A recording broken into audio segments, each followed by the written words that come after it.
is going on, RotoGrinders? Welcome back to the NFL Pick Six Show here at RotoGrinders.com. Week number 11, fully in double digits. Usual suspects are here with us once again. Rich Hribar from Sharp Football Analysis, John Daigle from NBC Sports, and a Good Football Show podcast. Daigle, how are things in your world? How are things at Camp Silva? Week 11, everything going well. Coming off a good, not great, but good 3 to 4X week.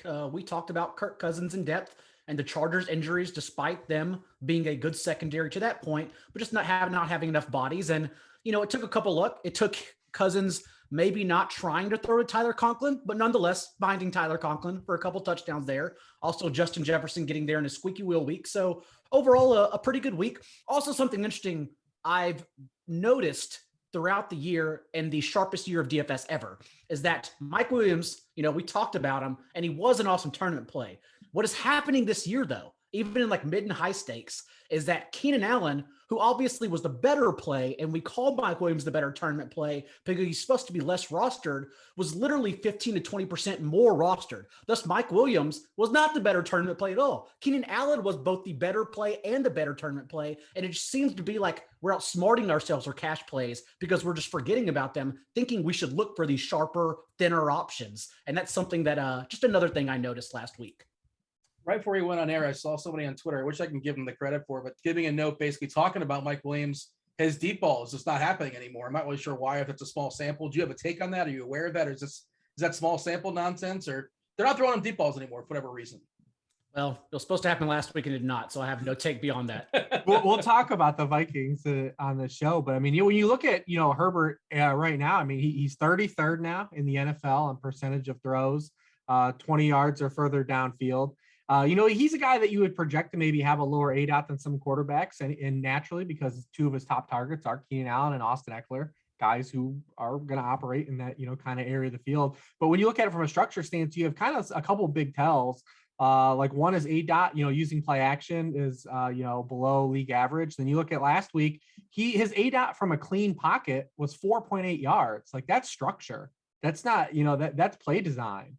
That's not him. From a clean pocket, his depth of target was under 5 yards. He didn't throw one pass over 20 yards downfield last week against the Vikings, who are, that's like literally the way to beat the Vikings is to throw downfield. It was an odd game plan, and his season-long, sample is very low. The only quarterbacks that throw further amount of their passes on deep balls are Jimmy Garoppolo, Matt Ryan, and Daniel Jones, even though Justin Herbert, when he does throw downfield, is awesome at it. So, there you have it. So I thought the Chargers were sharp. I was told they're sharp. They at least knew when to go for it in fourth down, which I appreciate. They've had injuries, the right guard and right tackle. But I mean, even when they run play action, all it is like a play action, like pass to like Keenan Allen or like one of the tight ends in the flat. That's like 3 yards downfield. And then it's like 2nd and 7. And it's like, cool. You threw a 3-yard pass in play action. Like, it's been gross. It's been really gross. But here we are, man. Here we are. Look at us. That is the chunk of our Chargers analysis because, we focus on the main slate here. Chargers do play Sunday night, so we're not going to talk about them so much. Pittsburgh Chargers, not talking about that game. Monday night, we're not talking about the Giants or Tampa. Thursday, no Pats or Falcons. And, of course, Denver and the Rams are on bye. We focus on the main slate, how this goes down. If this is your first time here at Week 11, where have you guys been?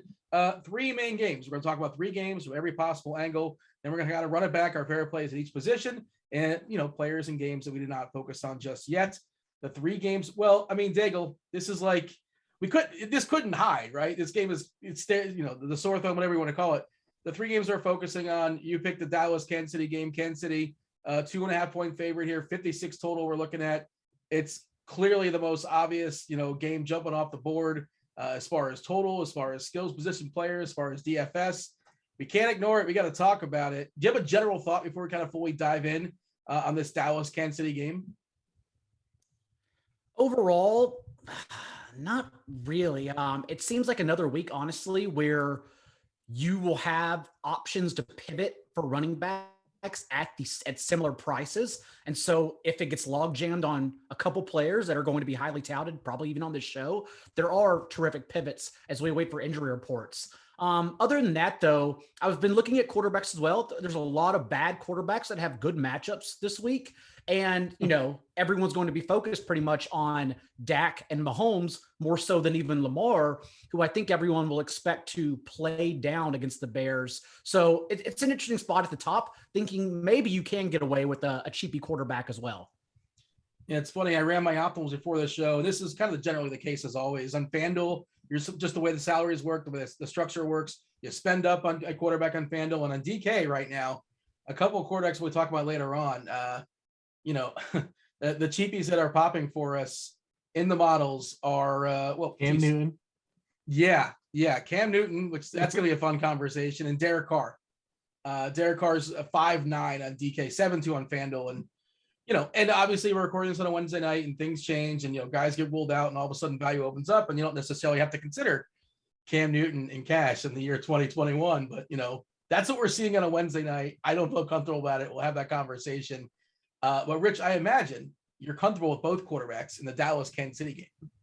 Yeah, I will talk about that game. Think about something that Daigle talked about too about Mike Williams and where he ended up getting is that, you forget during the week, man, like everyone is looking at all the same stuff that we're looking at, it's no one has like a skeleton key and, you end up, and if you listen to you figure people that consume this show or consume it's a show that's Evans are on or whatever your favorite DFS show is, if you consume multiple of them, you'll start to hear that, that name be brought up on each show. And it just it'll just kind of bleed into you. And by the end of the week, these guys are super highly owned. I mean, we knew Mike Evans was going to be super highly owned too. And he's another guy that should never be 40 or 50%, in any tournament.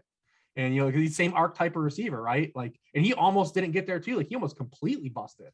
Yeah, I mean, you have to remember that during the week, it's Wednesday.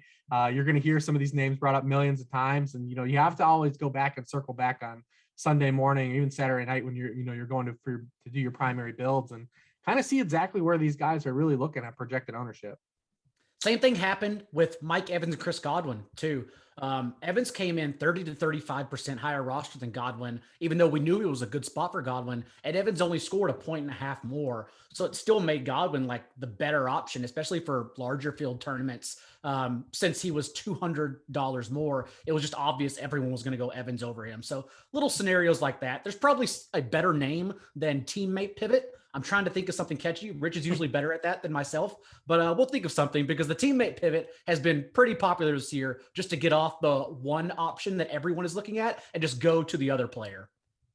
Rich, you got anything on the fly? Now off the top of my head, I feel like we got to have some kind of it's got to be some kind of sibling correlation or something like that. We'll work on it. We'll work on it.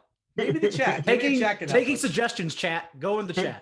There you go. What's up, chat? We sometimes you don't acknowledge them. Let's acknowledge them this week. What up, chat? Do subscribe, turn on notifications. Most people listen to this show on the rewind, on the playback, Wednesday night, Thursday morning, whenever, Friday, whatever it may be. But some of y'all hang out with us live. We do appreciate that. And if you give us a good name, we'll keep an eye on that. Not only is that Dallas-Kansas City game the highest total on the board, but the other part of it is that, two powerhouse offenses. It's also projected at the most actual plays in the game, 131.7 according to Derek Carty's blitz game level factors. It all sort of correlates. Rich, well, I'm going to put it to you right now, Rich. Do you want Dak or do you want Mahomes? Right from the get. They're both great, obviously. It's who do you want to start with? This game is ultra hard to stack. It's I've really tried to build some lineups around it, and it's hard. To play all the pieces you want, 'cause everyone's expensive. There's two cheap dudes, and it's Byron Pringle and Michael Gallup. Everyone else is expensive.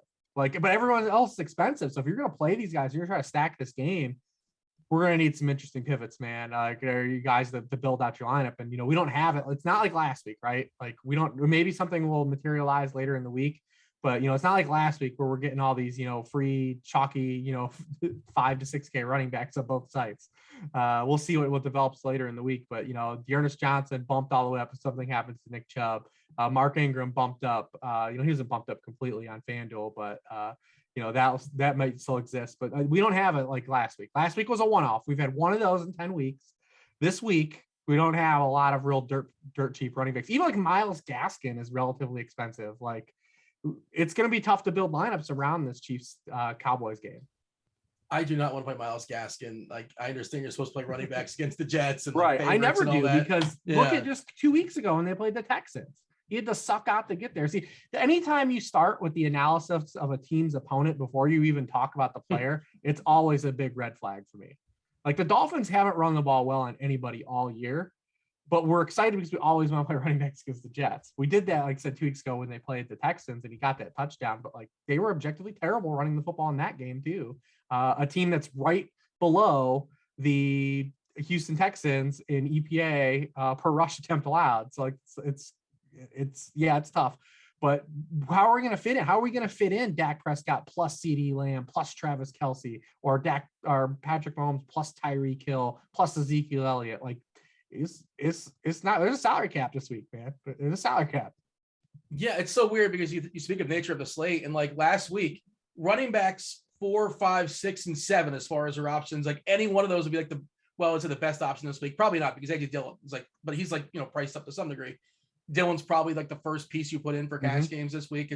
We'll talk about him soon enough, obviously, but yeah, guys that were rejected with massive volume. You mentioned Ingram last week. Even like Connor is now kind of priced up a little bit more to some degree. It's just not the same. It's a totally different build. But let's pretend like we do have some money, at least some money to spend, some salary. Well, how about this, Rich? Just tell me why do we want to spend money in theory? Why do we want these guys in our lineup? In theory. Well, they're all really good fantasy football players. First, though, you should always want to just play the best plays if you can make it happen. I mean, this game too, it's I don't want to just completely say like the Chiefs are back and go on this thing like we're going to be like juggernauts the rest of the season. But I mean, they were close in a couple of these games. Like they've been calling games the way they should. They've just left some plays on the field. Obviously, everyone will, and even the broadcast was doing it during the game on Sunday night, highlighting how much cover 3 the Raiders were running. But I mean, the Chiefs they've been a really good offense all year outside of like the subset of 3 games in an NFL season, which is inherently a small sample to begin with. And it's not like teams just started running 2 high safeties against them this season. It happened all last year too. They inherently just weren't making a lot of plays. The offensive line wasn't playing well. They were turning the ball over. Guess what happens when you start to convert some of those plays or you catch some of those 50-50 balls when Darrell Williams comes down with a jump ball? Those are plays that they weren't making over that stretch. So when those plays start to get made, that's how you end up racking up, 40 points and having a season high game for Patrick Mahomes. This game is particularly interesting because the Cowboys, like they're not a team that really has the personnel to kind of really go too high and defend with their linebackers and safeties. None of those guys are good in coverage. So it's interesting what they do. They play a lot of man coverage. Dan Quinn's kind of adapted to what he's had to work with. So what do the Cowboys do? I mean, they're not going to line up and play man coverage. Like that's not going to happen either. So, it's kind of one of those things we don't really know what they're going to kind of, come out and do. And there's going to be plays we made. It's not like Dallas has been a defense that we've been scared of at any point this season. When they have a high turnover variance, they look really good. And when they don't get turnovers, they look really bad because they give up a ton of yards per play. And that leads to giving up a lot of points. Even with them like completely nuking Matt Ryan, they're still 22nd in yards allowed per pass attempt. They're still 26 in yards allowed per completion. Like they're going to give up chunk plays. So, I mean, I'm not really scared about anything that like Dallas can really kind of acquiesce and kind of alter their personnel do. So they want to do some of the things that have been good against the Chiefs. I don't really think that their players are that good enough to do it. Daigle, jump in here. Well, for the Chiefs skill players, you know where to go because let's just go to ancillary options. Let's say you have the idea to stack the third receiver, but the issue is even the Chiefs don't know who their third receiver is. Byron Pringle was the latest victim to run the second most routes among their wide receivers, but Josh Gordon also got the start, as Josh Gordon has for 3 games in a row now. The issue is it's Josh Gordon at this stage of his career, so he hasn't earned more than 1 target in any game. He just can't. And so really, it leaves us with 2 options, as it always does. It is Tyreek Hill and Travis Kelce. Since the FBI was called in to investigate a murder in Nashville in week 7 at Nissan Stadium, Tyreek Hill has been peppered with 13 targets per game, pretty much just getting in the ball, whether it's from the slot or on the boundary, near the line of scrimmage, just everywhere. Also double-digit targets in 6 of his last 7 games. Travis Kelce, it is being overblown how he has fallen off a cliff. The margin in which he has outscored his position is significantly thinner. Like last year, 3.5 points per game separated him from Darren Waller as the tight end 1 and tight end 2. And that took Waller going on a Cooper Kupp-like tear over the last month of the season to even cut it that close. Whereas 3.5 points per game at tight end this year is a difference from Kelce as number 1 and George Kittle as tight end 5. On the season, though, Kelsey's floor is still being the best tight end in all of fantasy. 18 more targets than Darren Waller and 14 catches and 150 more receiving yards than Mark Andrews, who is currently the tight end too. So overall, like Kelsey's still far and away the best option in his position. I understand it's a slate. It's a 1-game slate. A 1 week slate we're working with. So you can still like look to pay down, especially if you're struggling to fit one. And maybe you even only have an opportunity to get one or the other. If that's the case, I still lean Tyreek Hill since his floor, for all the reasons mentioned, is significantly higher. And although he's being peppered underneath and hasn't reached 100 yards and hasn't gotten that bonus in 3 consecutive games, it's just the targets and the yak capabilities. If they even try to match him on Trevon Diggs, or if they don't, it's still Tyreek Hill with double-digit targets. And so that's something that clearly I would be interested in. Yeah, you're talking about a dude that can like score 40. Like Travis Kelce could be awesome at his price and completely wipe the tight end field away. But like you're talking about a guy that can get you literally 40 to 50 points at his apex, in Tyreek Hill. The best argument for Kelce over Hill is the lineup construction and that he knocks out the tight end position. That's the best argument you can make. Straight up, like if positions didn't matter, you take Hill. Well, I just noticed Gordon played 43% of the snaps last week, and that, I mean, I had no idea he was even on the field. Like that is the classic. You can't get open on anybody. That is the exercising, right? I suppose that's your classic hashtag exercising. What about the Dallas side? He's very much Brian Edwards. He looks awesome on the field because he's so much bigger than everyone else. And they full David Boston. And then you watch him play football and you're like, oh no, this is not going well. We're dating ourselves throwing out David Boston, but he was like, that dude was like, well, he got so big, he just couldn't move. Like, yes, he looked like a guy that you did not want to mess with in the field. He looked awesome. He was like, he may have been the first receiver on the body issue of ESPN. Like I recall him and jeans, like Favre Wranglers on the cover of ESPN. And like, he looked like a lumberjack, but that dude was actually just a receiver for the Cardinals at one point. Yeah. They just did coke and worked out, just got jacked. Is that what that was? That's the remedy. So Rich, break down the receiving options for Dallas. As a general rule, I just kind of lean for Lamb over Cooper. Of course, you want to save some salary, you can go to Gallup. You can always throw Schultz in the conversation too. But like, as far as the way Kansas City defends, or I'm using air quotes with that, right? Is their defense, who is the best option here? Lamb, Cooper, Gallup, or are we just throwing darts?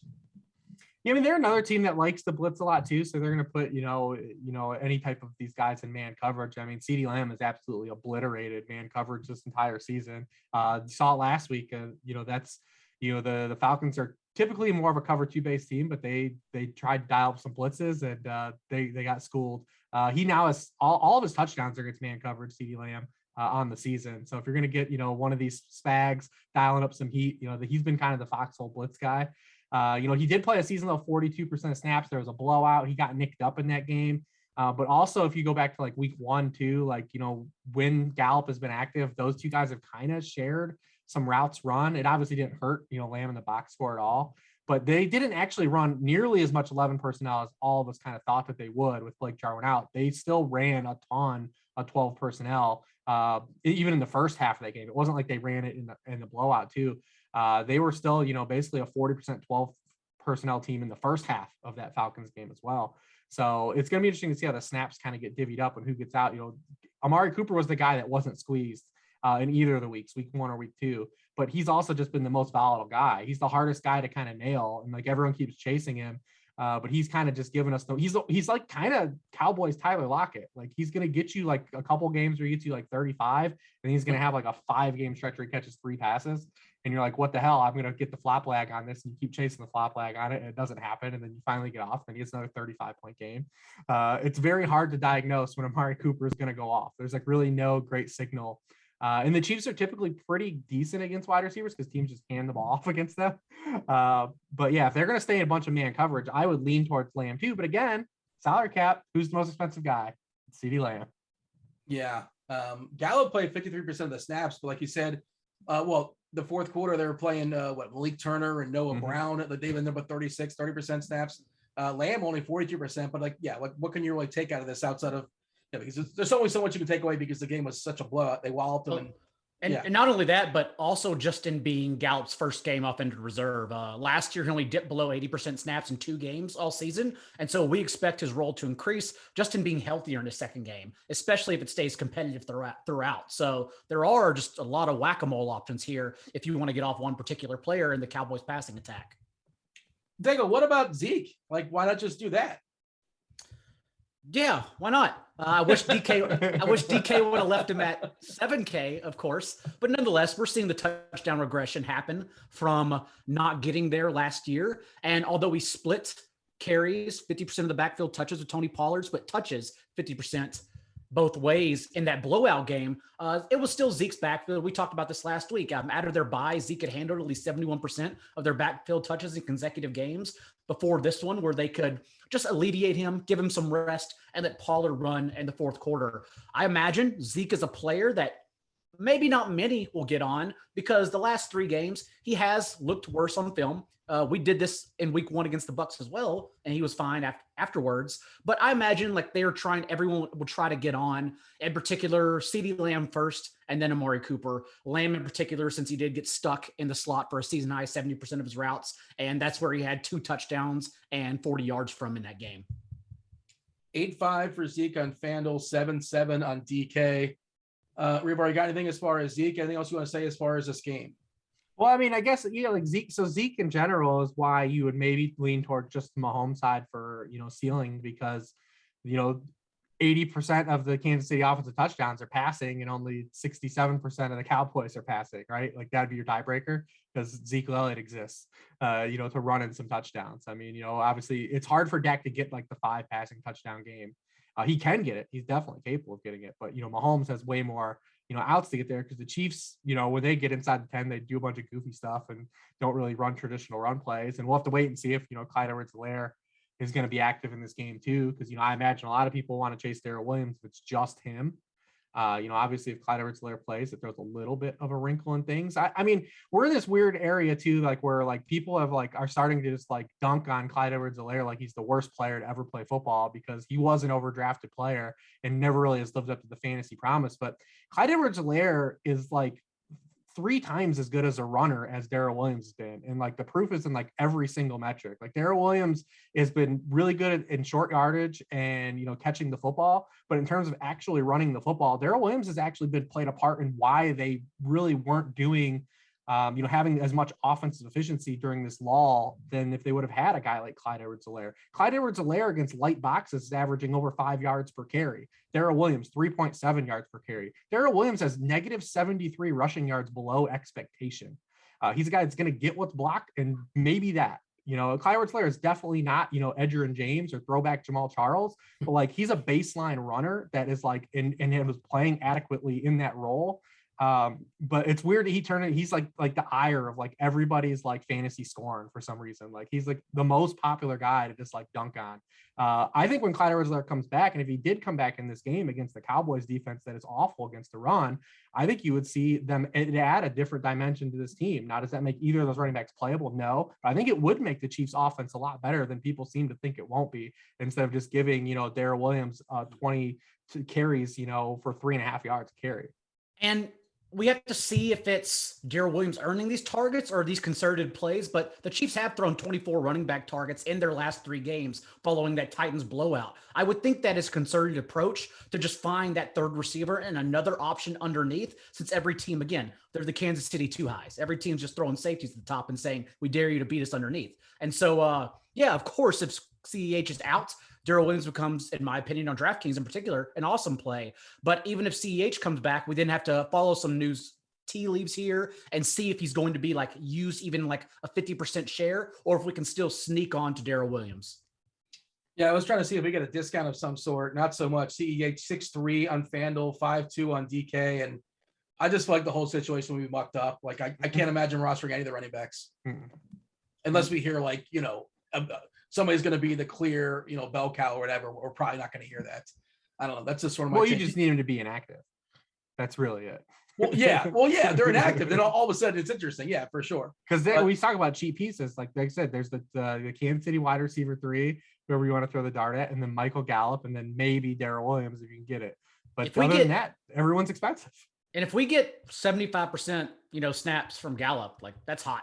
I don't know what the production is, but that's still hot.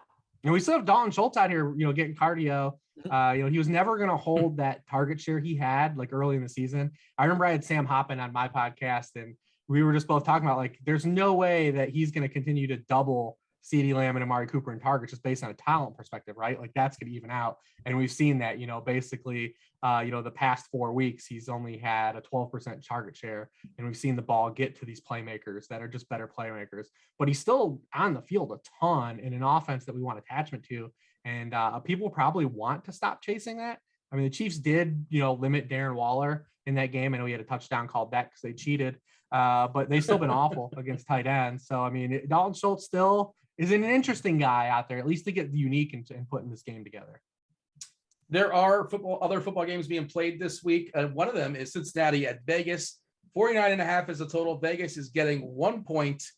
All right, Rich. I guess Derek Carr right now looks like a cash game potential quarterback on DK. And again, all this stuff shuffles up as the week progresses. But on Wednesday night, to kind of make stuff work, we live in the world of salary cap. We keep talking about that. Salary constraints. Is Derek Carr 7-2 on FanDuel? And again, FanDuel, I kind of spend up on my quarterback, certainly my main lineup or my cash lineup. But on DK, to make stuff work, I think it's okay against Cincinnati. Yeah, this game is particularly interesting, especially because it's a pivot game. It's a 4:00 game that no one is really going to care about because of just the cachet that the other game carries. Derek Carr keeps finding a way to get there. I mean, he keeps at 18 or more DraftKings points in 6 of 9 games this season. The loss of Henry Ruggs has been felt in this offense. I mean, Derek Carr's ADOT has gone from 9.3 yards, which was 6th in the league, to 6.9 yards. Without Henry Ruggs, which was 24th in the league. Still relatively small sample, but they just don't have anyone else that can run downfield except for the 7 snaps DeSean Jackson's going to play, per game. Zay Jones doesn't get it done. Nobody's guarding Zay Jones. Nobody's respecting Zay Jones running any routes. But this also is the best defense objectively Derek Carr's faced all season on paper. So that's kind of interesting as well. So without, kind of that low ADOT and then facing a team that is, the Bengals are 7th in the league in passing points allowed per attempt. But the one thing that is just absolutely helping Derek Carr right now is the Raiders are just tremendously terrible at running the football. Like they are just awful. They're actually 30th in the NFL in EPA rushing the football. Even when they try to do it, they can't. And it's just led them to be forced to have to throw in these games and lean on Derek Carr.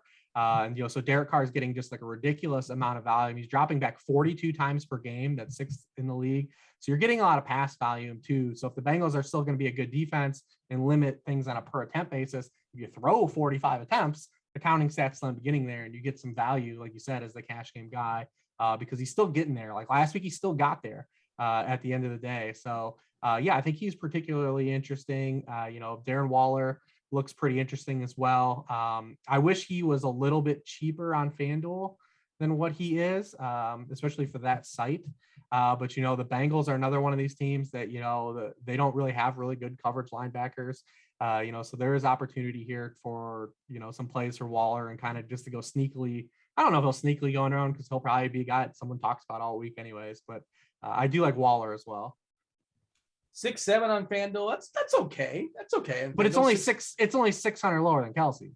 Yeah, well, that's the problem, right? Right. Yeah. But it's interesting you bring up, by the way, you talked about it as far as the slate and how it sets up. And just we don't talk a ton of strategy and lineup construction and all that and kind of pivoting and all that, but the way the slate sets up, there are 3 late swap city.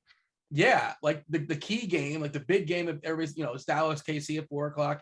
Arizona Seattle is at least interesting, and we'll see what happens with the Murray situation. Of course, if Murray plays, that becomes more interesting. That game becomes more interesting, and same deal with the DeAndre Hopkins, and then there's the Cincinnati and the Raiders. So yeah, just delving into strategy, it should be an interesting week. Just like see how your guys are doing in the 1:00 games, and if they're doing well, stick with the chalk. If they're not doing well, maybe get off it, and hopefully some goofy things happen at 4:00. What do you have for Daigle as far as Carr and his options? So he's throwing the ball too. You mentioned cardio earlier, and like Reeves hit on, that's absolutely Zay Jones, what it's become. Leading the team in routes run, placing Henry Ruggs the past 2 games. But also, DeSean Jackson showed up out of nowhere, ran just 5 routes, also with a fumble, had 1 catch for 38 yards, and those 38 yards were only 4 fewer than Zay Jones has recorded in place of Henry Ruggs the past 2 games. That's how bad he's been. I also we should expect Deshaun Jackson's role to increase, every single passing week, maybe in place of Zay Jones, maybe in place of Bryan Edwards, who knows? But I would still expect him to have a deeper role and in his snaps to grow and hopefully targets to grow in this game, because he's still a tremendous deep threat option if they get him involved out there. That's practically it. Like Rich said, they can't run the ball. And more so, Kenyon Drake continues taking away touches. Now since the bye, at least 31% of the team's backfield touches, at least 6 touches in back-to-back games, mixing in with Josh Jacobs, who Rich Bisaccia is using more like an early down grinder, as he should, and getting Kenyon Drake sprinkling in on passing downs. That's where he's been more effective anyhow. And so, yeah, you pretty much know where to go. And Hunter Renfrow has at least 5 catches in every game this year, and Darren Waller underneath. And then maybe for larger field tournaments, that's when you start asking yourself, okay, how much of a role will Deshaun Jackson play? And that's when I'll sprinkle him in as a deep threat in any Joe Burrow runbacks. Wow, I pulled it up last week, and Zay Jones, 85% of the snaps, previously 96% of the snaps. Djax just 17%. One memorable snap. You guys alluded to it, that fumble and whatever would happen before the fumble. That was a weird, fun play. I mean, it's the same thing he was doing in Buffalo. Like a undrafted free agent, Robert Foster came in out of nowhere and just usurped him because Zay Jones was just not getting it done on the outside. How about you also mentioned Renfrow. Renfrow is one of those like super safe kind of cash game plays. Like he's kind of just makes stuff work. And I don't want to put that tag on the other side as far as T. Higgins, but like if you look at his game log, and I like just game log watching, but I mean I'm sure you've noticed this as well too, Reeves. But every single week he's like fine, he's good, nothing incredible, nothing that's blowing your lineup up. He's always really, really good on DK as far as the price, his FanDuel price is whatever, 6.5K, 5.4 on DK. Talk about Cincinnati and DK. Yeah, like 5.4. He's been cheap on DK all year. He hasn't scored a touchdown since week 2, but we know that he is a kind of the end zone archetype. So that's eventually gonna, I think it's eventually gonna come around. He's another one of these guys that people are gonna keep chasing because all the peripherals are there. I mean, I think you'll see him highly owned at the end of the week. Extremely. He's one of those guys that makes these lineups work, right? To get the pieces that we talked about. He'll be, I think, extremely popular on both sites. I think where he fits in terms of salary on both sites. He also leads the Bengals in targets, catches, and air yards against cover 3. Everyone obviously wants to talk about the cover 3 and how much the Raiders ran. So if you're someone that likes that, you can put that, feather in your cap and kind of look at that. But he's just a guy that just fits. But don't ignore Jamar Chase either, just because he finally just ran into some variance, right? Like he had run so pure the first, 7 games of his career that he was eventually going to hit at least the wall, especially as a wide receiver. But even though he had 3 for 32 and 6 for 49, I mean, look at his targets still in those games. He has had 20% of the team targets in every game but 1 now this season. And he's another one of those guys that like we just talked about, like if he hits, he has the potential to hit for like 25 and 30, like a big time number. So like he's another guy too you don't want to ignore. So like obviously this game in general has a lot of upside to it, and you can run a lot of stacks. Obviously, if your 1 o'clock guys don't hit, and your little skinnies or your minis don't hit at 1, and you're sitting on Chiefs Cowboys like the rest of the field, you're gonna have to pivot and load up on this game. And remember when Chase left us before the bye in that terrible Browns game, we don't want to rehash for PTSD reasons, but 2 drops, 1 that was an end zone target he usually comes down with, also a fumble, even though he did have a season high 32.5% target share. So he's still left on a bad but good note behind the scenes. Anybody have a thought as far as Joe Mixon? Yeah, he's the tricky part of this game, right? Because Joe Mixon's tricky in general because he's gotten catches in like 3 of the past 4 games, but his routes run per dropback haven't moved at all. Just the targets have found him. So, but it feels like you're almost skating on thin ice with that, right? Like just the way the Bengals have operated, like he can easily just go and like have a 0 target game with the way they've run their offense. Cause that's like the key, like that's what's gotten him there, right? Like, he had been scoring touchdowns already, but now that he started to tack on 40 and 50 receiving yards, he had over 40 receiving yards in 3 of his past 4 games. When you add that to his workload and touchdown ability, that's what turns him into the alpha back we were all hoping we were inevitably going to see. But the routes run per dropback are still very mediocre. The Raiders are bad against the run. 4.6 yards per carry to running backs. That's 24th in the league. 14.2 rushing points per game to backfields is 21st. They're also bad against running backs in the passing game. We saw Darrell Williams light them up on Sunday night. He definitely is way too cheap on FanDuel. What is he on DraftKings? He's way too cheap on FanDuel though. All right, so Joe Mixon's price this week, he's 7.6 on FanDuel and 7.6 on DK. And as the general rule, if you're the same price or cheaper on FanDuel, you're at kind of a discount on FanDuel. So right, yeah. He's way too cheap on and he's better for FanDuel.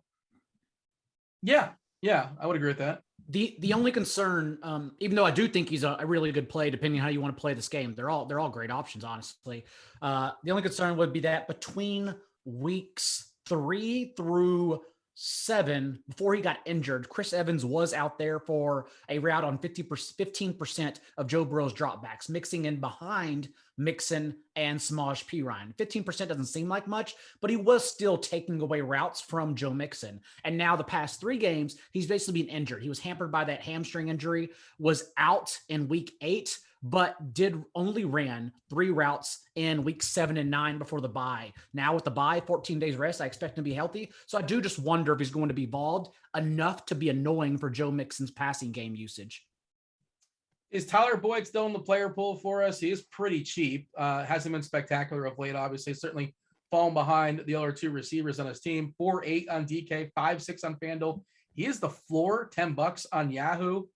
Or is just, Daigle, do we have any thoughts as far as Boyd? It's hard, maybe get there for the floor, but you're basically just seeing him usurped by superior talent, whether it be 21-year-old Des Bryant and Jamar Chase or a downfield prospect and threat like T. Higgins. Boyd has averaged just a 14% target share behind Chase's 26% and T. Higgins 23% in the 5 games since Higgins initially returned from injury. And we can't get off Higgins, let alone trying to play Tyler Boyd. Boyd in that span also has only had 1 top 42 finish in that 5-game stretch. So really just not even getting there as a floor play, honestly, right now.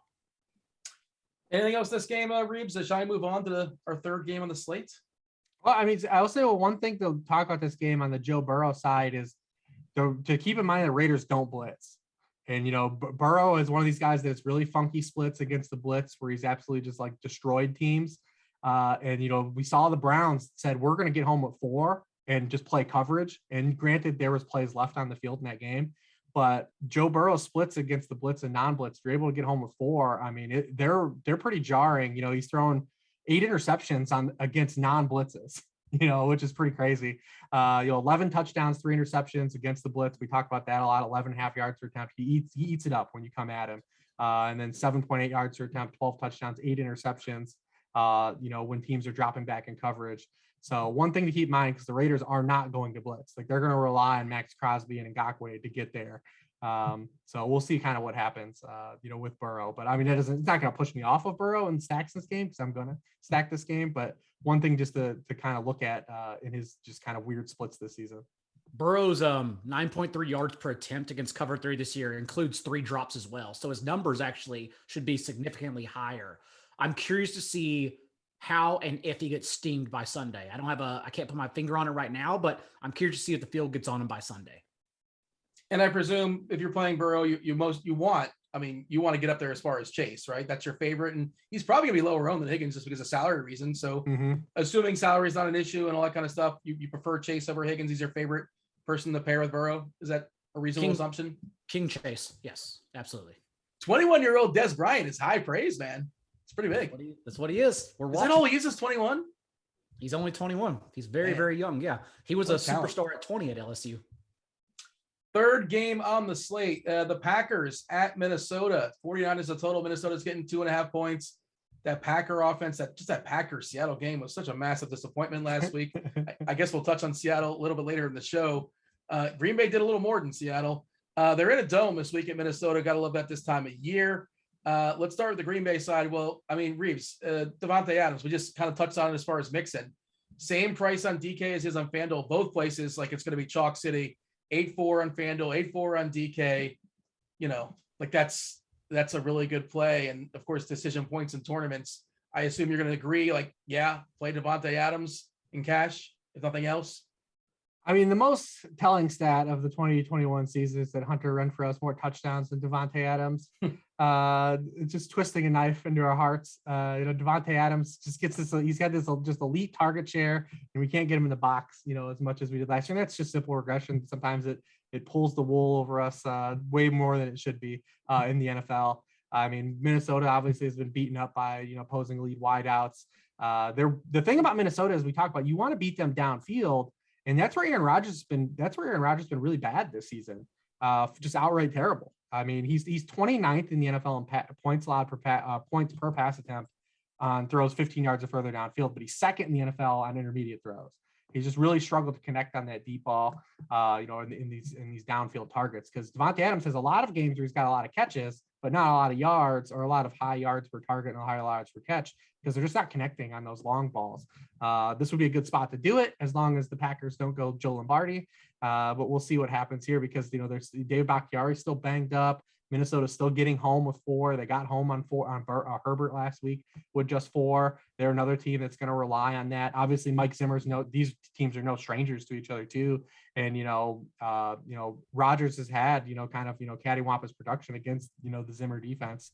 So this is kind of a weird spot because this line is what the over under is 50. And Packers games are averaging 39.6 points per game combined. That's 31st in the NFL. Every Minnesota home game has gone under this season. The Packers also are on this super heater defensively where they've stopped, Kyler, Mahomes, and then, whatever you want to discount for Russell Wilson the last 3 weeks. This is a weird one, man. This is a weird one because the total feels like it's a few points too high. I just Googled the word cattywampus. You just dropped cattywampus? What is that? Yeah, like uneven, I've never heard that before. That's my grandma used to say that all the time. Daigle, is it just me? Are you aware of cattywampus? I think I've overlapped with Rich enough in the years where I've heard it, but only from him and Grandma Hribar. That was not in my repertoire. It's not in my arsenal, but I want to borrow that. I stole the jogging thing from you. I want to steal that as well too. We kind of buried the lead as far as Dillon, like AJ Dillon. Oh, yeah. He's the first guy you throw in your lineup this week with the absence of Aaron Jones. The price is not high enough, and that's that. Daigle, feel free to give your thoughts as far as the Green Bay offense, and I assume you agree as far as Dillon. And despite, calves or no calves, he has those massive calves, doesn't even need them with that price and the usage that we're expecting. Yeah, I hate when situations are like this because it's just game theory, right? Like anything I say, you already know. He's an awesome play. What do you want me to tell you? And so really the first thing I thought of was not even if you play Dillon, it's can you get away in a game like we saw last week. For the Packers games, it always comes down to you need efficiency because volume is just never going to be there for them or their opponents. That doesn't mean you can't play them. You can still get very efficient with Aaron Rodgers when he's healthy, with opponents when they're scoring on the Packers. You just need that. And so the first thing I asked myself was, can I play Adams and AJ Dillon, or is a situation where I need to play one or the other? And is Adams a good pivot off of AJ Dillon trying to get the touchdown equity? So that's where I'm at more on a Wednesday, trying to figure out that situation, because it doesn't really seem like an environment I want to play both when both are very good options. And so at AJ Dillon's price, maybe I look elsewhere for another running back to pivot to. And hopping quickly to the Viking side of the ball, let's go here because, we're asking, well, if you want to play both, you need some pushback. And for the Packers, they were able to shut down Russell Wilson for many reasons. One, that he just wasn't good. Pro Football Focus charted him with the third most inaccurate passes of week 10. He only averaged 5.3 yards per attempt and 1 pick from a clean pocket last week. But the Packers also played with a front 6 rather than a front 7. They kept 6 or fewer defenders in the box on 97% of their deepest on their snaps. They posted their deepest defender on average 16 yards off the line of scrimmage and basically told Pete Carroll and Russ, you better dink and run because you ain't dunking at any point on us in this game. And so if they do that against the Vikings and keep this, 2-eye safety more or less just attempting or threatening the Vikings, you better throw underneath or run the ball. That's what the Vikings will do. And they will slow this game down. And then it becomes unlike last week, even though we said like everyone was going to get on Dalvin Cook, it was a good time to pivot to Kirk Cousins double stacks. Like this would be the week we want to be on Dalvin Cook because the matchup makes a lot of sense here for him. I mean, that's Joe Barry, man. I mean, where'd Joe Barry come from? We've seen it. Brandon Staley coached with Brandon Staley last year. That's what they want to do. You mentioned slowing the game down. Besides Chicago and Baltimore, that's projected the slowest game of the week or the least amount of plays. Once again, 121.3. The Packers find themselves in a game that's going to be played pretty slowly. And that was an interesting thought you threw out there, Daigle, because like for sure, Dylan and Adams are going to be very, very popular paired on cash games. And maybe their ceiling is hindered to some degree. And maybe it's an interesting thought to move off at least one of them, just pick a side for tournaments. That's where I'm at right now on a Wednesday. I think I want to play. God, this is my famous last words. I think I like Adams over Dylan, but again, that's going to probably ruin me. We'll see. See, I feel a lot better about not playing Dylan this week if I had the collection of running backs we had last week. But the collection we have as of right now, this week, you know what I mean? The alternatives, it's like, okay, I'm going to fade the guy. What now? You have a follow-up question for who? And like the list is not nearly as appealing as it was last week. Doesn't mean he can't be beaten. Of course he can. It's football. Goofy things happen, a lot of variance, but just a thought. And yeah, he's not as cheap as both those guys either. The three guys were once we got to Sunday, but when you have Dearness Johnson at 5'8" and 4'7", like there's absolutely no reason to fade that, at that price. Like, because if he scores a touchdown or he does like or even does what he did, like you're dead. You're dead. You can't if you fade that. It wasn't now that just he's 7K and he's, the AJ Dillon's a little bit priced up a little bit compared to the other guys. And it wasn't just Dearness, like Ingram and Dearness were paired up in the tourney winners and like the $9 slant and the $200 like single entry double spy. I don't know what the juke had at $1,500 entry, but like the chalk, those two running backs were the plays. And then everyone just mixed it up around them, whether it be Ramondre and Hunter Henry, like double stacks in that game at 2 to 4% rostered. Either way though, like, yeah, the chalk running backs, you had to have them in your lineup to win last week.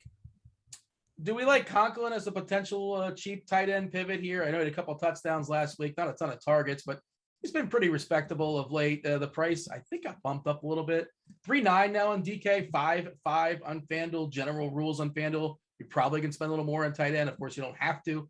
DK, you're generally spending down, but in tournaments you can get different and spend up. Reeves, what do you have for me as far as the man bun, Tyler Conklin? Is he still rocking this, or is this just like from his picture months ago? I don't know. He's always wearing a helmet, so I don't know if I've seen him without his helmet on. Yeah, Tyler Conklin ruining the day of all the Dalvin Cook should have been touchdowns last week. I mean, the target share has just been a little catawampus for him as well. He had the 21% and 25% the 2 weeks prior, 14% last week, but he gets there because he gets in the box twice. Packers, another team, they've been beat up by tight ends because they play the same style of defense. There's a reason why the teams like the Packers and the Chargers and the Eagles are so bad against tight ends. It's schematically, it's where passes get funneled to that defense. It's like when people used to always talk about how bad like the Falcons, defense was against running backs. And it's like, yeah, the whole defense is designed for you to throw underneath and let the linebackers come up and make plays. It's the whole point of it. But so, yeah, he's in another he's had just a run of cherry matchups for teams that are just bad like this, right? Like there you can pepper the middle of the field, but he's also one of those guys that like is a touchdown or bust guy, at least on FanDuel. He's fine on DraftKings because it's a totally different situation and game over there. Like Dan Arnold has been an absolute like stone nut play on DraftKings for like 3 weeks, but he's on FanDuel like that. He's not doing anything to like move the needle over there. But it's like, damn, are they going to price Dan Arnold yet up over on DraftKings? Like this dude's getting 8 targets a game. Dan Arnold is, I think he's been priced up a little bit. Yeah, he's now 4-1 on DK, so he's crept into the 4s. Still 5-4. It's also the situation we always talk about whenever we bring up the Vikings, in that Jefferson has been targeted on 52% of his offensive snaps against. Thielen has been targeted on 52% of his offensive snaps against zone coverage. More, albeit just slightly, than Justin Jefferson. And Thielen has only been targeted on 31% of snaps against man coverage. And the Packers run more zone concept. So it is one of those where Thielen could still sneak in here if you're looking for another player or just like a receiver from this game. Like people generally just like playing Jefferson over Thielen, right? He's like the sexier play, is he not? And also, because he's just higher upside. He's also better. Cooler. He's good. Yeah. Is this the week MVS catches that long one? Is that going to happen? I don't know how to predict that. Can that happen this week? Maybe. I mean, who's chasing that? Like, what's the objective sell? I mean, there's obviously 3-7. The Vikings are. I mean, if it's a vulnerability for the Vikings, like I said, Aaron Rodgers has been bad throwing the ball downfield, and maybe that just regresses. Obviously, we have a pretty large sample of Aaron Rodgers being good in his career on throws, further than 15 yards downfield. But yeah, the MVS game is there's a lot of magic men have tried to chase that one. And I mean, he had one last week. Like he was due and he got one last week. It didn't end up with a touchdown, but he had a long one that's pretty much all Rodgers completed throughout the game. Yeah. I played him because he was so cheap and kind of made still. Well, whatever. No cares about last week. Maybe it was 2 weeks ago. I don't recall when I played him. Last week, all runs together. Yeah, salary wasn't really an issue last week, so it probably wasn't last week. Doesn't matter. Let's maybe run it that's back. why it feels so different this week. We want to play all the expensive guys now. We need Mark Ingram and Dearness Johnson back. Oh boy. Well, we don't. It'll make it more fun this week. Well, I mean, like, and you talk about too, like, how many people are just going to ignore playing the Bills against the Colts? Like a complete pass funnel defense. A team that's been awful against the pass has like supreme splits, and they play at 1. People aren't going to want to tie up those spots, and like they're in a destruction spot as well. Well, that is a good segue to our position conversation. We'll talk about that just a second. Before we do that, we do want to give some love to the sponsor, Jock Market. Stop throwing your money away. It's time to check out Jock Market, the app where daily fantasy becomes a stock exchange. You buy and sell shares of players in real time for real money. Download now for a 100% deposit match up to $50. Use the promo code GRINDERS, GRINDERS. Now get this, if you do not turn a profit this week, Jock Market will cover your losses in your very first event. Download Jock Market in the app or Play stores, or check out jockmarket.com. That's JOCKMKT.com.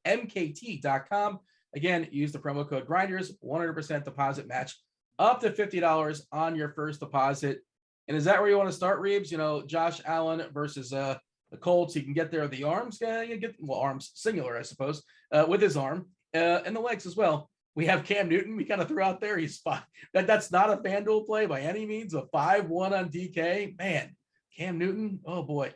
Lamar Jackson. He's sick right now, but I assume under the assumption he's going to be fine. Feels like he's been sick like multiple times this season. But Wednesday night, we're going to assume he's not just this year. His career. Is he always like sick? Does he just like hang out at like preschools and stuff? Like where just like germs are being passed around? Like they talked about during the game on Thursday, like all he does is hang out and sleep. Like how's he getting sick so much? Yeah, I don't. Yeah, he does sleep a lot. I don't know what. I wouldn't think that would be a cause of it. But again, hopefully he's fine. Hopefully they're just being overly cautious there. But Reeves, yeah, you mentioned Allen. I want to at least talk about Cam Newton. We're assuming he's going to take over, be the lead guy there in Carolina versus Washington. That's a perfectly fine matchup. They lost their defensive leader and Young as well. Yeah, I don't want to play Cam Newton, but maybe, I don't know. Talk to me about some quarterbacks. Yeah, I mean, I'm just curious to see like when we get to the end of the week, because I don't think Josh Allen, like he's just too good to like ever like come in probably like under-owned.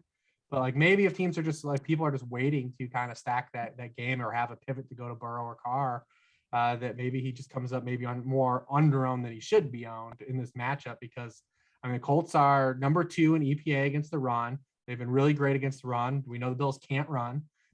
They did run better last week, obviously against the Jets, and they mixed in a lot of play action last week off of that, which really helped Josh Allen. But again, it's the Jets. But the Colts, have been a pass defense we've literally targeted the entire season. Like Josh Johnson had a top 5 scoring week against them and didn't even start the game. They're 22nd in completion rate, 23rd in yards allowed per pass attempt. They've allowed a league high touchdown rate to opposing quarterbacks. So they're 31st in passing points per game. Like seems like an ideal spot for Josh Allen to be really good in. So, I mean, yeah, I'm excited for him. Obviously all the pass catchers, he's one of the cheapies in that game is, Emmanuel Sanders. He's one of the guys you can kind of get like some salary alleviation with. And you can run doubles with him as well, which that's always the fun thing about Josh Allen is you can always run doubles with him. It didn't get there last week. It was just all Diggs, but Diggs had his highest target share of the entire season. He almost had 50% of targets. That's not something that will really hold a lot of water week to week. We'll see these guys like Sanders and Beasley get targets. Other than that, I mean, we kind of talked about all the quarterbacks like I'm really honing in on. I think Cam, I don't really play on DraftKings, so like I'm not going to gravitate towards Cam. But 5-1, I think is fine for him against Washington. See, they did play better last week defensively. They kind of have the personnel to kind of match up with Carolina. But yeah, like you said, no Montez Sweat, no Chase Young. It doesn't get any better if it's for Cam Newton if he's going to make his first start. Oh boy. Yeah. I mean, yeah, it's important to note, like, it's not a FanDuel play. I don't think it's in any way a FanDuel play, but for DK, it's kind of sort of somewhat interesting. You can't really pay down on quarterback on FanDuel. It's tough. It's hard. It's hard to make work for sure. He's going to average a touchdown every 4.5 snaps. Easy. That's sustainable, you think? Now, like Rich said, it's a cattywampus stat, I believe. Washington's front seven really didn't do anything like different. We've just seen back-to-back poor games from Brady and the Bucs offense, but overall, missing those two impactful players in Sweat and Young changes the game entirely. And more importantly, you could play Newton naked. Like, remember, 50% of his fantasy points literally came on the ground with his legs last year. And so you don't even need to find a stacking partner if you want to play him cheap and then build like around the Chiefs Cowboys games, because that's at least a starting unique way to get exposure towards Chiefs Cowboys. What happened to Mr. Unlimited, Russ Wilson? Did he come back too soon? I don't know. We don't know how he's feeling. We're not privy to the medicals, but Daigle, he looked rough last week. I think it was the first time in his career Seattle's been shut out when he was under center, at least to start the game. I mentioned what the Packers did defensively, but then also Russ didn't complete a single pass, 7 of them, 15 plus yards downfield. Now, was that inaccuracy issue due to his finger, or was it due to the defensive game plan by Joe Barry? I really don't know, but that's sort of the question we're asking if you're trying to jam in Russ. I do like Lockett in this game. We'll get to that when we get to receivers, but Russ, I genuinely don't have an opinion. Rich, do you have a thought on that? No, it's probably just a combination of all the things everyone has talked about. This was rusty, came in. One thing that I've always been on, over the years is these guys that miss multiple weeks, they don't typically perform to their ceiling, when they come back to the lineup. So one thing to always remember when these guys do miss time is that you're probably not going to get a ceiling performance, and it takes a while to get acclimated. Well, I'm curious too if anyone's pulled the data on the COVID guys too, for Rodgers too, like the guys that have had COVID, how they've responded. Because obviously COVID has impacted everyone differently. Some people have had it and been fine. Some people have been really sick. Obviously, we do talk about Myles Garrett when he had it last year. Said it impacted the whole rest of the season. These are still professional athletes. So a guy like Nick Chubb who had COVID, it's got a great matchup versus the Lions, right? But what if he's not fully winded? We don't. Those are things we don't know. Because Rodgers didn't play good last week either, and he didn't practice and is coming off of the illness. So one thing to always just keep in mind that I always do question though is these guys that miss multiple weeks always come in with trepidation instead of optimism. Tyreek Hill's 80 yards and 2 touchdowns spoiled us forever for players bouncing back from injury. We got spoiled off that one game. It's one of those things there always going to be stuff that happens where people oh no, so it's always situationally you have a guy like Tyreek Hill, you're never going to bench him. Quarterback's a little different because you might be able to stream, but also if it's a guy, it's just more of an expectation thing. Maybe just playing football and practicing football is actually important to the game. So I saw this name in chat. I took a peek over at chat, and this is DK specific again. So I'll ask you, Daigle, both sides of this game, I suppose, you're getting 2 at 5.5, and good Lord, Joe Flacco is starting at 4.6K. Dude. Why is it? He's 4.6, and it's in theory a good matchup, I suppose. Well, I don't know. You tell me, Daigle, do we care to scrape the barrel on this? And it probably has to do with what develops throughout the week, but nobody wants to play Joe Flacco, but he's there at 4.6 and 2 is 5.5, and just he looked bad. He looked like he was his aim was just a small sample if you watch that game on Thursday. But that's my general guy on the couch takeaway. They are running the Jets a different scheme, a quicker hitting scheme under Michael LaFleur. So it's not exactly Adam Gase's 11 personnel, but Flacco was in the situation last year against Miami's blitz heavy scheme. They are running the same defensive scheme as last year.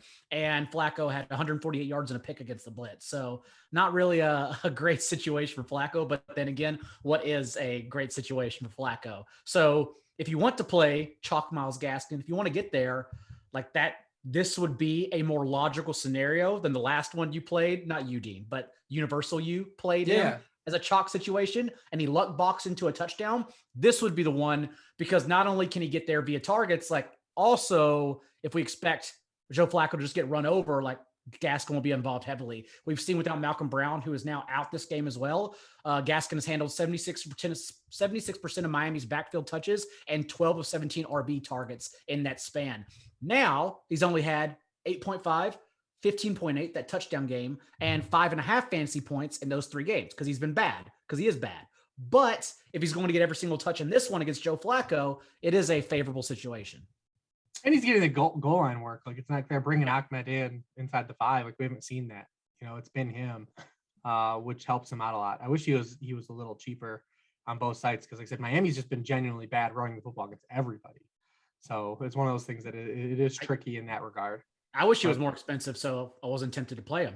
I mean, I like Tua. Some of the early builds I've built, like with Tua, have been like some of the teams I objectively like more, just because it opens up a lot more. Whereas, when I'm trying to build, Cowboys and Chiefs teams, I'm getting like a piece that I don't feel great about in the lineup. But yeah, Tua's one of these guys that does, I think, can unlock it because he's been pretty reliable in these spots. Like when we've needed to stream him in these matchups, he's been good. He got 20 points in the Jaguars. He had 27 points against the Falcons. The Jets are 32nd in passing EPA. It'd be one of these things that, you just worry about the game script, like if the Dolphins can. But like the Dolphins almost have to throw the short passing game because it's their running game. Like it's kind of the only thing they do. So, I mean, I imagine he will still have a lot of dropbacks, even if they do win kind of handedly, just because that's how they move the football. It's really the only thing they can do. Let's move on. Knock out some running backs. CMC, we saw he had a jump as far as snaps last week. Looked really, really good. And truly, like, he could have been a lot better. Like, his fantasy score could have been a lot better if a couple things cracked his way. The DK price is still really appealing at 8.9K. FanDuel jacked up to 10K, which is a little bit tougher to get to, obviously. But he's probably better played on DK just the way he, catches his 7, 8, 9, 10 balls. You get the full PPR there as well. Reeves, we have Swift versus Cleveland. Montgomery's got a reasonable price this week. James Conner, still a pretty solid price, 7-2 on FanDuel, 6-1 on DK. Who are your favorite running backs on a Wednesday night? Yeah, we talked about, Zeke. You kind of hit on a couple of those guys. I mean, I do kind of like Conner. And I even like, Alex Collins and in deeper large field stuff too, because he's so cheap and he's still getting so much of the work. We saw Rashad Penny not even get a touch last week. So it's basically just Collins and Homer. And if like Murray doesn't play, like this is a complete like fall flag spot for Seattle too. Like we talked about Russ, like them to just go face like Colt McCoy or Chris Trevler at home after getting shut out and like come back and like have like a decent performance could totally be in the books. If Murray plays, obviously we'd like Connor a little bit more because it just saves you from the offense flatlining a little bit. We did get excited 2 weeks ago when they had all those points and Connor had all his points. Then you forget like, yeah, it's still Colt McCoy. Like this could really kind of just like the offense could just be completely stagnant and kind of, cripple everybody. And then Connor still got there with a touchdown because Hunter Henry and James Conner are allowed to score touchdowns every week. So, I mean, he still found the box, but yeah, I do kind of like Connor a little bit in tournaments. And I do, like I said, like Alex Collins a little bit in that same game if the game script goes the other way, because he's one of those other like real cheap guys. And we know if they get inside the 5 and do hand it off, it will be Alex Collins. It won't be Travis Homer. Daigle? Yeah, James Conner was on my list as well. And I don't even disagree with Rich, but James Conner, Alex Collins skinny stacks are the true 2021 football season. That's what summarizes this year. If we get Alvin Kamara back, when he was last healthy, we did see Mark Ingram squeeze him for a season low in backfield touches backfield touch rate. But even so, Kamara against this vanilla cover one shell defense, it's just a great situation. The Eagles have allowed 5 passers this year to complete 80% of their passes. And most recently, Justin Herbert completed a career high 84% of his passes because all offenses do is just dump off against them. So it's a good situation for Kamara. I can't imagine anyone would play him in his game back.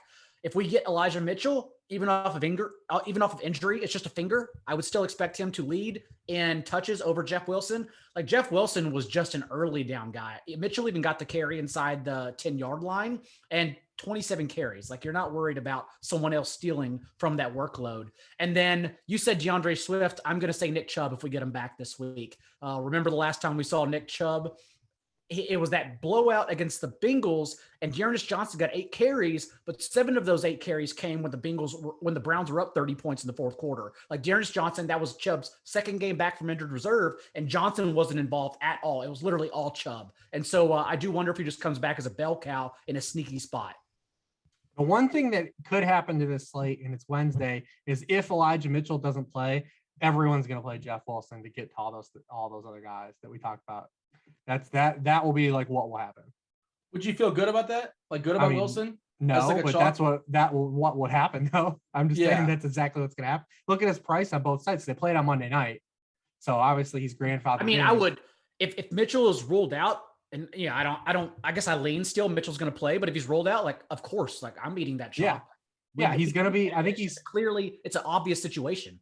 Yeah, I mean he'll basically just be he'll be in Mitchell's role. Yeah, because Mitchell doesn't catch passes. Mitchell hasn't even been targeted in 3 of his past 4 games. And with Hasty out, they just use Juszczyk as the guy again in like those situations. Deebo Samuel. Yeah, and then Deebo. Yeah, but Juszczyk's been like the third down back whenever Hasty's been out, and they didn't use Jeff. Like people thought like Jeff Wilson was going to come and like potentially get like that role, and we already saw like that they're not going to give him that role. But if Mitchell doesn't play, he'll be the guy that like he'll be. Because he's so cheap everywhere. And 5K in FanDuel, 5-1 on DK, 14 on Yahoo. Go ahead. Sexy. And we know like Trey Sermon's just at Dairy Queen or whatever he does during games. He's not there. So I took a peek at chat and multiple people. Somebody says Dante Foreman, chalk week incoming. Somebody else, I love Foreman this week. What am I missing about Foreman? I understand they're facing the Texans. Is Foreman like a clear chalk play? Am I missing? It's 4-9 on DK. 6-2 on FanDuel? 6-2 on FanDuel, which is tough. I can't talk to that, can I? That's a tough price on FanDuel because at 6-2, like you need him to have the backfield, right? Like you need him to have the backfield, and he 21 snaps, Adrian Peterson 20 snaps, McNichols 16 snaps last week. They've all got a carry inside the 5 since Derrick Henry's been out. It's very tricky. Obviously, the Texans are bad against the run. Foreman's looked the best. But remember last week too, he was awful like running the ball. All his yards came on that reception. It's tough. 6-2 is a tough price to pay for Deontay Foreman. Also, like the fact Foreman will be chalky, that's the easiest. I'm just not gonna play that chalk. I'm just gonna play Arthur Juan in that game. Yeah. And just do that. That's what I'm gonna do in that game. Play Brandon Cooks and Arthur Juan minis. I mean, it's just a premise, by the way. I'm not saying that Foreman's going to be chalk. This is according to the chat, and it's a Wednesday night. But that's not the chat who I love, by the way. Love you all. That's not the first time I've heard Foreman brought up this week. Mm-hmm. Everyone's infatuated with like the revenge game with Deontay Foreman in particular. Adrian Peterson and Foreman have the exact same yards after contact right now. Like Foreman's made a couple bigger plays, but Peterson like is just fine. It's like whatever. And also like if Foreman gets you there, what's stopping them from plugging in Peterson on the goal line? Like for as much of a revenge game, which is not actionable at all, that everyone wants to talk about for Foreman, like Adrian Peterson is from the Woodlands. He's from the area. Is this a revenge game for him because he was born there? I don't know. Someone explain to me. No, it's a homecoming game. There's 2 different kind of narratives. Yeah. You got to separate that. If you're playing I'm not on the narrative street. I don't understand narrative. If you're playing rock, paper, scissors, I don't know. It's whatever you want to be. Which is which? Which is does rock beat? I'm on the AJ Brown is not playing against Marshawn Lattimore narrative train. So. Like Foreman should be. I mean, I guess they DK 4-9, whatever. It's still, but like 6-2. Like, how did we get to Deontay Foreman 6-2? I mean, like, I'm not enthused about that. I understand how it can get there. I get because like Gaskin is 6'2", and he's a guy that actually touches the football. Like, at least there's like a reason to say like, all right, this is why he's priced there. Like, I mean, like Zach Moss is 5'8". Like, shouldn't he be priced around that? Like the Bills guys or like Devontae Freeman? Like, shouldn't he be in that price range? Yeah, and there's McNichols there too. I don't know if we mentioned him. There's like 3 guys lurking. So, you know, it's a 3-headed backfield that none of the heads are terribly appealing as far as I can tell. But I do think they're probably talking DK where it's 4-9 as opposed to FanDuel where it's 6-2. But still. And clearly everyone's high on him right now on a Wednesday because McNichols is in concussion protocol, but could still clear it by Saturday. There you go. Anything else as far as running backs, or shall we move on and talk about some receivers? All right, Reeves, you want to talk about the Tennessee receivers, at least one specifically? Yeah, I mean, I'm in on Arthur Juan this week. I mean, a little blip last week. He just caught the 104 targets. He actually wasn't even shadowed in the game. It was just a weird game plan. And we've seen the Titans in the 2 games that they've now played without Derrick Henry. Ryan Tannehill has an average depth of target of just 4.9 yards. Only PJ Walker lower in that span. Prior was 8.3 yards. I think that probably has a little bit to do with some of the defenses that in some of the game script they've been in. I think we'll see some of that bounce back because you can't live that way. No offense can live that way. That's Jared Goff life. But we also seen, before last week, I mean, Arthur Juan was just ripping targets. Like he had 35% of the team targets over the previous 4 games. Like that's where I think we'll see him live largely in that 25 to 30% team target share weekly. Obviously gets a great matchup against the Texans. Then you can just run it back with Brandon Cooks. I mean, last time we saw Brandon Cooks, he had another 13 targets. He has 30% of team targets on the year. He's really the only guy they throw to. With Tyrod Taylor's thrown to him a team high 25 times. And even last week we saw with the Saints guys, like receivers are going to get there against the Titans. Like they're just going to continue to get there. So I do like that skinny as well. John? I already mentioned Tyler Lockett, second most air yards last week, only behind Stephon Diggs with a 20% target share. Matched DK Metcalf, but still, we want the downfield option in a bounce back spot. Just flop lag, like Rich mentioned earlier, with the Seahawks offense. So in on him. No, I mean, I don't know where everyone's going to come in on the Ravens offense, but, Marquise Brown still dominating targets. And I do expect Sammy Watkins' role to increase out of the bye as he's healthier. But Marquise Brown, just to leave us with a 30% target share, still pretty enticing since Watkins and Bateman were both active for that game prior. So Marquise Brown's really interesting. I can't imagine anyone will play him unless they get on Lamar Jackson. And then if you want some large field stuff, I mentioned Kez Watkins last week as well, but if Goddard's out, we saw the Eagles go to strictly 11 personnel, and Tyree Jackson and Jack Stoll are not Dallas Goedert. And the Eagles can only support 2 receivers. And although Devonta Smith's getting the usage, he will be up against Marshawn Lattimore most likely. And so it will likely be Kez Watkins at least filling in for those targets that Goddard leaves behind if you're playing Kamara or trying to skinny stack the Saints at all. And yeah, that's about it for me.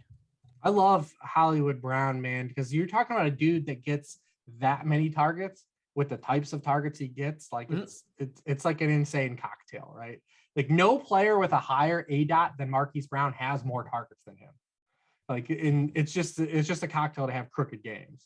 It would help if we get a little pushback, but either way, we're in the same spot.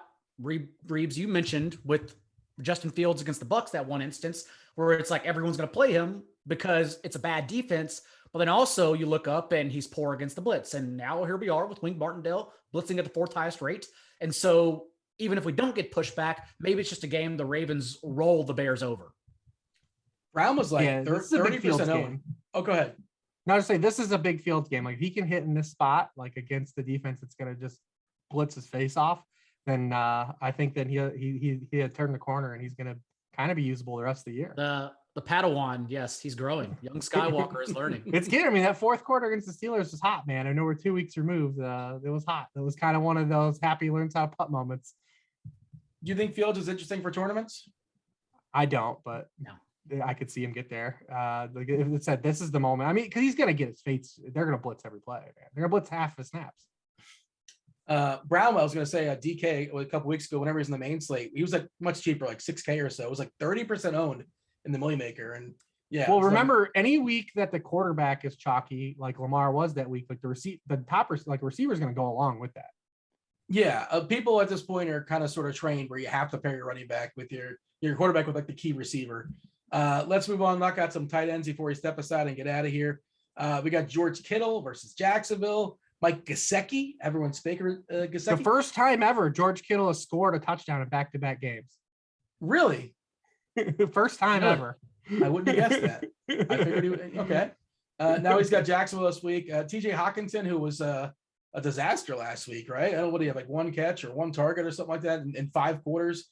He's got the Cleveland this week. Mark Andrews, and they're pairing for Lamar Jackson. And there's old reliable Dan Arnold. He's still kind of lurking, still kind of there, more of a DK play than a FanDuel play. What do you have for me, Reeves, as far as some of your favorite tight ends? Yeah, we talked about, Kittle, like Andrews, if you're going to, play with Lamar. We talked about Kelsey. Listen, man, your boy Gesicki still had 7 targets. None of them didn't catch any of them, but I mean, he's just getting too much volume though to like completely like outright when these spots were like, you like Tua, right? Like we like Tua, we inherently have to like the only 2 guys that can catch the football on the team, Mike Gesicki and Jalen Waddle. So like he kind of they get targets that so to speak. He's got 20% of team targets with Devontae Parker out. So like he's another guy that's not in play. We didn't talk about Uzoma in the game. Like he's another dude you could probably even throw a dart at in that stacking game, in that game as well. And then I don't know. We got anything else? I'm out of options here. We got too many guys hurt. Goddard's out. All the Washington guys are hurt. Daigle? The one, if you want a cheapie as well, Adam Troutman has seen at least 6 targets in every game that Trevor Siemian has played the last 3 weeks. He's at least getting the targets. It's not turning into production, but he's getting the targets. I was checking out the Washington situation as far as their tight ends. We may get Thomas back this week. I want to see how his price. He's 3.9 on DK. And who knows, Ricky Seals-Jones at this point, are we sure if he's going to play or not? Who knows? But is that interesting? And to any degree, if Thomas is 3.9 and potentially Seals-Jones being out, if that scenario plays out, Daigle? I don't know, because Thomas has been like fairly banged up at practices as well. I'm not sure he's a player. Like we already talked about playing guys off injuries. And it's a different scenario because it is a onesie spot with a cheap tight end we're trying to fill. I think I'd just rather pivot off elsewhere though. Yeah, I guess you don't want to play John Bates. I'm not interested. I don't know who that is. Is he on Washington? I never heard. Yeah, are you Boise State's finest, John Bates? He's there. It's John Bates and what, Sammy Rays, I think it is.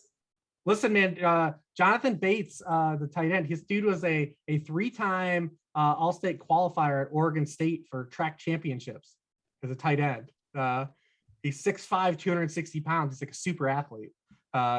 Like those dudes are the siren call for like every fantasy gamer in all dynasty. We've all got a Jonathan Bates on our roster somewhere, whether it's Tyree Jackson or Doran Dickerson or like all those guys, Rob Hausler. The list goes on through the course of time. But John Bates, a super athlete from Boise State. It seems like this is always the time of the year, the winter, Thanksgiving holidays, like the John Bates, the Jesper Horsteads, always just like pop up out of nowhere, and we end up playing them for like 2,500. Did he win the mother effing Mackey? That's all Silva cares about. Probably not. I guess not. Oh, hell no. No one at Boise State's winning any awards. We got anything else as far as the slate, or are we getting out of here? That's about it for a Wednesday. I think we know where ownership, at least on a Wednesday, is going to be concentrated to. It's a matter of getting creative around A.J. Dillon, Cowboys, and Chiefs, figuring out from there. But for the most part, I think we covered the slate. Yeah, we set the table about as well as you can set it on a Wednesday night. Rich, tell the people. Go ahead. And I mean, listen, the way it's gone this season, like Friday is just a whirlwind of news anyways. Yeah. Like every single Friday has been just an absolute nightmare. I can't remember another season where just like I've had to reshuffle rankings and projections on a Friday, just looking for all the official practice reports and the actual official injury news. Silva will walk downstairs. He'll just like see the notifications on his phone and Twitter going off, and then just walk back upstairs and go back to sleep. He's like, nope, not today. He's like, I'll figure it out later. So if you're listening to this podcast on a Friday, you've wasted your time, apparently, because everything we just said was completely worthless. Our goal is to wet your chops, to parse your lips, to get you started with your thought, get it working, get some bench reps in, and then you got to fill in the rest of the way without us. Also, you can just go and you can read my thoughts on every player this week for free. Although the entire worksheet is free this week. Everything on Sharp Football site is free. It's free week over there. So if you want to see my thoughts on Deontay Foreman officially that we didn't touch on, or John Bates or whoever, you can check it out. I will be checking that out. Anything else you want to tell them as far as the Twitter handle? Anything else you want to promote? By all means, let them know. No, I don't want anyone to tweet me at this point of the season. You don't want any start-sit questions right now? But I'm 7-3, man. I'm going to make the playoffs, baby. We'll see, depending on which guy you pick for me. No tweets. John, I want a start-sit question. What do I tweet you for that? Never. Just walk into hell and never come back. At Daigle on Twitter if you really want to do that. There's no guarantee I answer. As I tell everyone, because they do slip in the start sets on like Tuesday, and I tell everyone, even the best possible answer, not only myself, but anyone gives you on a start sit on Wednesday is the worst possible answer because you're asking the question with the least possible amount of news. So just don't ask it. Like maybe slip in like an hour before kickoff. I've had a few drinks getting ready for the Thursday night game. I might be kind enough to be like, okay, now I'll rattle off some quick answers for you because I have the information in hand. But Tuesday and Wednesday, like we're just wasting each other's time. Let's not even do that. Let's just enjoy life. Let's remember that everyone is going to be injured by Friday, and let's just try to get through this thing together. There you have it. Two of the absolute best in the business. John Hribar from Sharp Football Analysis. Check out his stuff. It's free this week. John Daigle, NBC Sports, a good football show podcast. I was Dean for RotoGrinders.com. This was the NFL Pick 6 Week 11 show. Good luck this week. We're out of here. Holler.